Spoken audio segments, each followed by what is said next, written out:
Tory deputy chairman, well, he's shaken things up a bit. He's sort of hit the media with a bang. He says he would support return of the death penalty. Ashfield MP Lee Anderson was handed the senior government position during the Prime Minister's reshuffle earlier this week. In an interview with The Spectator magazine, Mr Anderson said, "Nobody has ever committed a crime after being executed. You know that, don't you? 100% success rate." Well, to the point. That is Lee Anderson's. That is Lee Anderson's style. Still with me is my political panel, political commentator Emma Webb, and former Labour MP and Minister for Europe, Dennis McShane. Is he straight-talking? He just represents the view of some people in this fine country. You know, it is absolutely true that when you hang somebody, that person doesn't commit a crime. But also, when you hang an innocent man or woman, mainly men, which we've done quite a lot, that person can't come back and get his life back. And again, 1974, there I am, a little baby reporter for the BBC in Birmingham. IRA pub bombing, 21 killed, 84 injured. The cops hauled the first 6 Irishmen they could find off the ferry boat train, fitted them up, and the judge said, "I'm so sorry, capital punishment has been abolished because I can't sentence you to death." 15 years later, they were all utterly clear, they were utterly innocent, all got the Queen's pardon. And that is the mark of a civilised country. And I was very struck today, we're talking a lot about social media. Isabel Oakeshott, who perhaps stars now and then on GBNews, I'm not sure which are her outings for her, very... She doesn't. Very, very Brexit and Tory and right-wing views. She's How ghastly, Dennis. She's frothing with outrage, saying, are we a civilised country or aren't we? And I think this man, Lee Anderson, I mean, he came across when Boris Johnson was handing out peerages and serdoms and Tory seats, you know, to shore up his position. He's a good, solid Nottinghamshire miner. I know those friends of mine. They're friends of mine. And, you know, bring back hanging, bring back the rope, bring back flogging.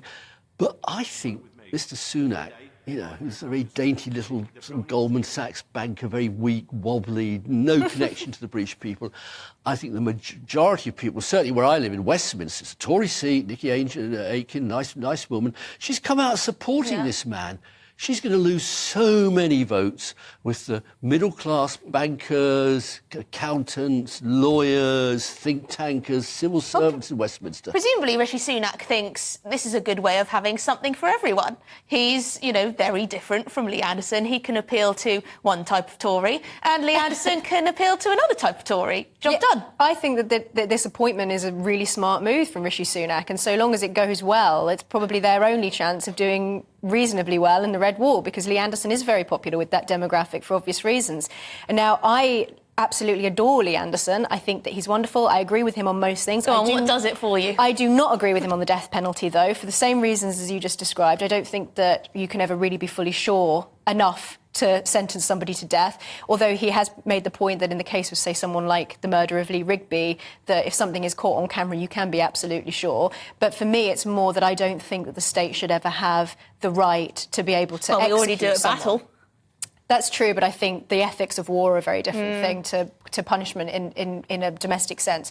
But I think there are so many things that I agree fundamentally with Lee Anderson on. I think that he really understands the working classes, which is my own background. I think that his comments recently also to do with net zero and people being fed up of that, and I think that's something you're seeing across the world, increasing discontent with the way that net zero policies are actually affecting people's daily lives, particularly when everybody is really feeling a squeeze right now.